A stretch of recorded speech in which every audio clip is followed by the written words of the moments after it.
Good morning to all of you. Welcome back to my channel Nikita Sarathe. आपका मेरे channel में बहुत बहुत स्वागत करती हूँ हमेशा की तरह। और आज हम लोग पढ़ने वाले हैं मगध साम्राज्य के बारे में, जिसको हम लोग डिटेल से पढ़ेंगे कि इसमें कौन कौन से राजा रहे हैं, कौन कौन शासक रहे हैं, उन्होंने कैसे शासन किया, उसके बाद मौर्य साम्राज्य की स्थापना कैसे हुई। ठीक है ना, तो ये सभी हम लोग आज देखने वाले हैं।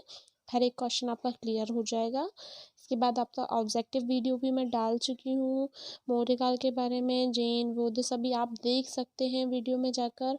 रिवीजन के लिए हम ऑब्जेक्टिव वीडियो देखेंगे और कॉन्सेप्ट क्लियर करने के लिए आपको डिस्क्रिप्टिव वीडियो को देखना है, ठीक है ना।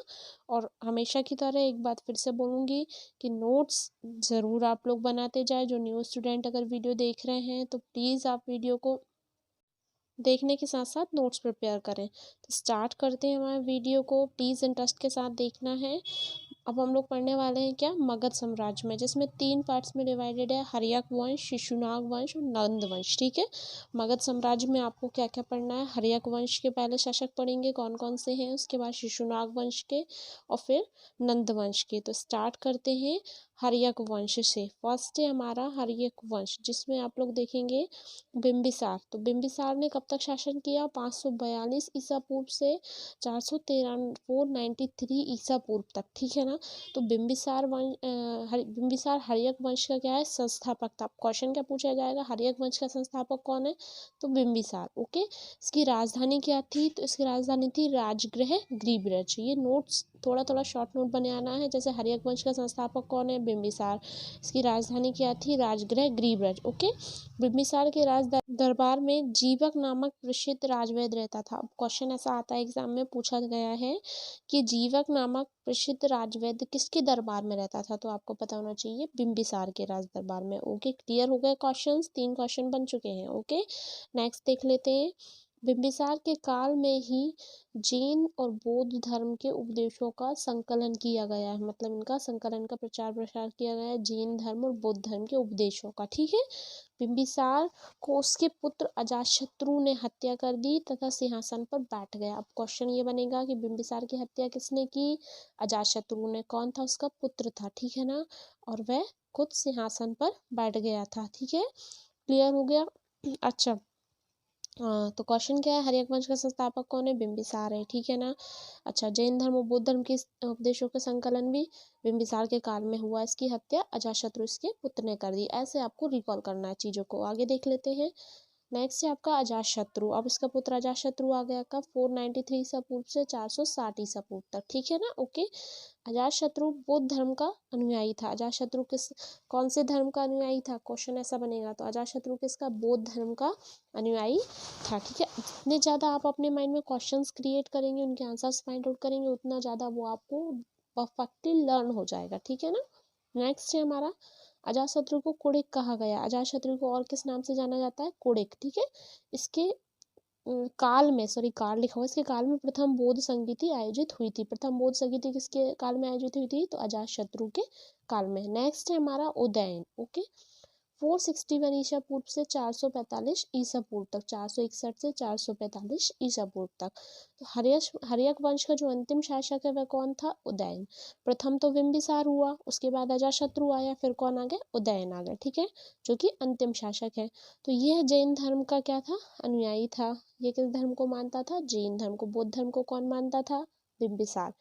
उदयन किस धर्म को मानता था, जैन धर्म को। ओके, उदयन ने पाटलिपुत्र शहर की स्थापना गंगा एवं सोन नदी के संगम स्थल पर की। उदयन ने क्या किया था, जो पाटलिपुत्र शहर की स्थापना की थी वह कहाँ, गंगा एवं सोन नदी के संगम पर की थी। उदयन के सेनापति शिशुनाग ने उनकी हत्या करके शिशुनाग वंश की स्थापना की। ठीक है, क्लियर हो गया क्वेश्चन कि शिशुनाग, उदयन की हत्या किसने, उनके सेनापति ने, कौन, शिशुनाग ने। और उसने क्या किया, शिशुनाग वंश की स्थापना की। ओके, अब हम लोग देख लेते हैं शिशुनाग वंश। शिशुनाग वंश की स्थापना शिशुनाग ने की थी। इसने पाटलिपुत्र से राजधानी परिवर्तित करके कहा, वैशाली को नई राजधानी बनाया था इसने। पाटलिपुत्र राजधानी था, उसको परिवर्तित कर दिया और क्या, वैशाली को नई राजधानी बनाया। और अवंती और वत्स को जीतकर इसने मगध साम्राज्य में मिलाया था। देखिए क्वेश्चन बहुत मतलब इन्हीं से क्वेश्चन बनते हैं। ठीक है, ओके। तो शिशुनाग वंश की स्थापना किसने की? शिशुनाग ने, ठीक है ना। अवंती और वत्स को जीत कर इसने क्या किया? मगध साम्राज्य में मिला लिया। और पाटलिपुत्र राजधानी को परिवर्तित करके किसको बना लिया? वैशाली को। तो 3 क्वेश्चन बन गए हैं। ऐसे ही क्वेश्चन एग्जाम में आपके पूछे जाएंगे, बस आपको बार बार रिकॉल करना है, देन फिर आप भूलेंगे नहीं, कंफ्यूज नहीं होंगे, है ना। बच्चों को बहुत डिफिकल्टीज होती है कि यार हमारे क्वेश्चंस मतलब हिस्ट्री में हम लोग भूल जाते हैं, कंफ्यूजन क्रिएट होता है। देखो ये जब भी क्लियर होगा जब आप अपने माइंड में क्वेश्चंस बनाएंगे, ठीक है, और उनके आंसर्स देंगे, तो आपको ऑटोमेटिकली लर्न हो जाएगा, ठीक है। पढ़ना बस इंपॉर्टेंट नहीं है, उसको रिवीजन करना, देन उसके नोट्स प्रिपेयर करना बहुत इंपॉर्टेंट है। ओके, नेक्स्ट देख लेते हैं कालाशोक। कालाशोक को देखना है, इसने पुणे राजधानी परिवर्तित कर वैशाली से, पुणे नहीं है सॉरी, पुनः राजधानी परिवर्तित कर वैशाली से पाटलिपुत्र को बनाया। देखिए शिशुनाग ने क्या किया था, चेंज कर दिया था, तो इसने क्या किया, उसको पुनः परिवर्तित करके फिर से पाटलिपुत्र को ही राजधानी बना लिया, ठीक है।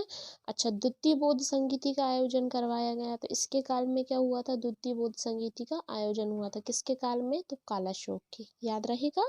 देखिए कितना अच्छे क्वेश्चंस क्लियर होते जा रहे हैं। द्वितीय बौद्ध संगीति का आयोजन किसके काल में हुआ? कालाशोक के काल में। तो ऐसे ही आपको याद करते जाना है, ठीक है ना। ओके, नेक्स्ट देख लेते हैं हम लोग। कालाशोक के बाद, कालाशोक को काकवर्ण के नाम से भी जाना जाता है। अच्छा, एक और नाम क्या है कालाशोक का? काकवर्ण, ठीक है, काकवर्ण के नाम से भी इसे जाना जाता है। तो थोड़ा एक तो स्पेलिंग मिस्टेक्स हैं, आप प्लीज़ उसके लिए सॉरी, माफ़ी चाहती हूँ। आप बस मेरी बात ध्यान से सुनिएगा। कालाशोक को काकवर्ण के नाम से भी जाना जाता है। नेक्स्ट नंदीवर्धन। तो नंदीवर्धन के बारे में देखना है। नंदीवर्धन, सॉरी सॉरी कुछ, हाँ, नंदीवर्धन का एक ही पॉइंट है कि शिशुनाग वंश का अंतिम शासक कौन था? नंदीवर्धन था, ठीक है। नंदीवर्धन क्या था? शिशुनाग वंश का अंतिम शासक कौन था?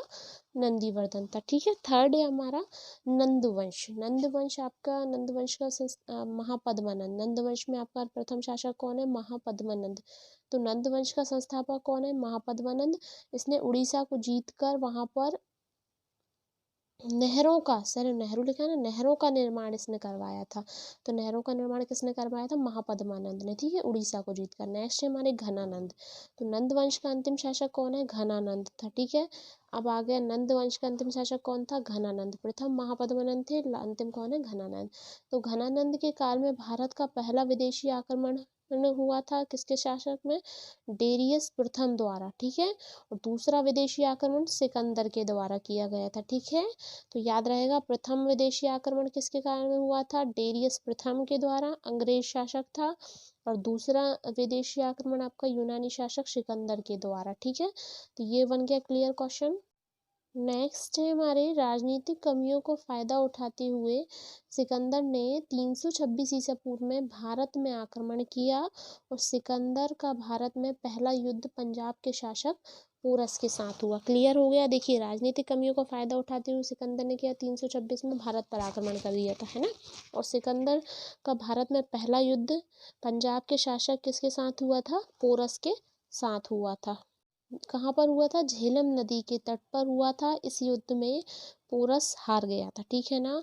सिकंदर का जो युद्ध हुआ था वो झेलम नदी के तट पर हुआ था, और युद्ध में ये पोरस हार गया था। सिकंदर भारत की, सॉरी बीमारी नहीं, क्या है, भूमि, सिकंदर भारत की भूमि को छोड़कर बेबीलोन चला गया, जहाँ पर इसकी मृत्यु हो गई थी 323 ईसा पूर्व में, ठीक है ना। क्या है, एक्चुअली बोलकर टाइप करते हैं तो कुछ चीज़ें ऑटोमेटिकली गलत टाइप हो जाती हैं, और उसके लिए मैं माफ़ी चाहती हूँ, लेकिन मैं आपको करेक्ट बता रही हूँ। सिकंदर भारत की भूमि छोड़कर बेबीलोन चला गया था, जहाँ पर 323 ईसा पूर्व में सिकंदर की मृत्यु हो गई थी, ठीक है ना। और चाणक्य की सहायता से चंद्रगुप्त मौर्य घनानंद को पराजित करके मगध के सिंहासन पर बैठ गए। लास्ट पॉइंट है ये आपका, चाणक्य की सहायता से चंद्रगुप्त मौर्य घनानंद को पराजित करके मगध के सिंहासन पर बैठ गए और मौर्य साम्राज्य की स्थापना की। कब? 322 ईसा पूर्व में। ऐसे ही हमारा मौर्य साम्राज्य आ गया, ठीक है ना। तो ये हमारे क्वेश्चन क्लियर हो गए हैं। ये आपका वीडियो कंप्लीट होता है। वीडियो पसंद आया, अगर कॉन्सेप्ट वाकई में क्लियर हो गया हो, इजी लगा हो पढ़ने में, तो इस वीडियो को लाइक कर देना, मेरे चैनल को सब्सक्राइब कर लेना, बेल बटन को प्रेस कर लेना, ताकि आप लोगों के सपोर्ट से मेरा चैनल ऐसे ही आगे बढ़ता रहे, तो मैं भी अच्छे अच्छे वीडियोज़ लेकर आ सकूँ। Thank you for watching my video. आप लोगों का बहुत बहुत धन्यवाद करती हूँ। Bye bye.